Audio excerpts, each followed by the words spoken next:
हजारों लाखों मर्द ऐसे हैं जो इनफर्टिलिटी का शिकार है, अल्ट्रासाउंड कराया उसके अंदर एपिडिडिमल सिस्ट आ गई है। अब ये एपिडिडिमल सिस्ट क्या है, इसकी वजह से मसले क्या होते हैं, परेशानी क्या होते हैं, आज मैं ये तफसील से बताऊंगा कि एपिडिडिमल सिस्ट का ऑपरेशन कराने की जरूरत है भी या नहीं और ये होती क्या है। एपिडिडिमल सिस्ट बेसिकली जो एपिडिडिमस है उसकी कलेक्टिंग डक्ट से डेवलप होती है। आप इस बात को समझें, नेट पे जाके इसकी एनाटॉमी समझें, इसकी साख्त समझें कि जो एपिडिडिमल सिस्ट है उसके अंदर जब डायलेटेशन हुई है, फ्लूइड की कलेक्शन हुई है, तो उसको कहते हैं एपिडिडिमल सिस्ट। और अगर इसके अंदर स्पर्म्स भी मौजूद हैं तो इसको स्पर्मेटोसील कहा जाता है। लेकिन ये बात समझने की है कि एपिडिडिमल सिस्ट की वजह से स्पर्म काउंट खराब नहीं होता, इनफर्टिलिटी नहीं होती। क्यों? क्योंकि कलेक्टिंग डक्ट्स मल्टीपल हैं, एक कलेक्टिंग डक्ट नहीं है।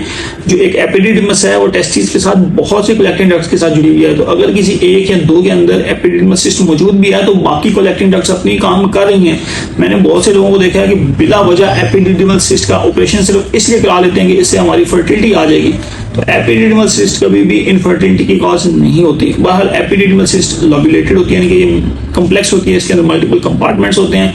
आमतौर पे ये कैंसर में डेवलप नहीं होती, ये कैंसर नहीं होता, बस एक गिल्टी सी फील होती है एक बंदे को कि कोई गिल्टी सी है टेस्टिस की बैक साइड पे। लेकिन वो जो गिल्टी है ना तो वो ऑब्स्ट्रक्शन कॉज करती है, यानी कि स्पर्म के ट्रेवल में रुकावट नहीं बनती और स्पर्म काउंट कम नहीं होता उसकी वजह से, ओलिगोस्पर्मिया या स्पर्म की मोटिलिटी उसकी वजह से कम नहीं होती।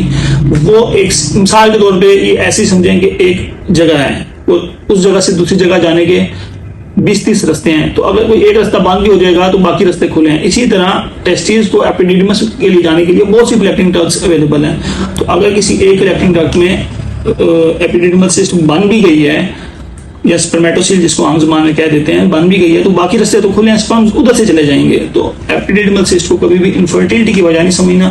अगर आपको बहुत ज्यादा तंग आ रही है, बहुत ज्यादा पेनफुल है, बहुत बड़ी हो गई है तो इसका ऑपरेट किया जा सकता है, लेकिन सिर्फ इस वजह से कि इससे हमारी फर्टिलिटी आ जाए, इस वजह से इसका ऑपरेट करना मुनासिब नहीं है।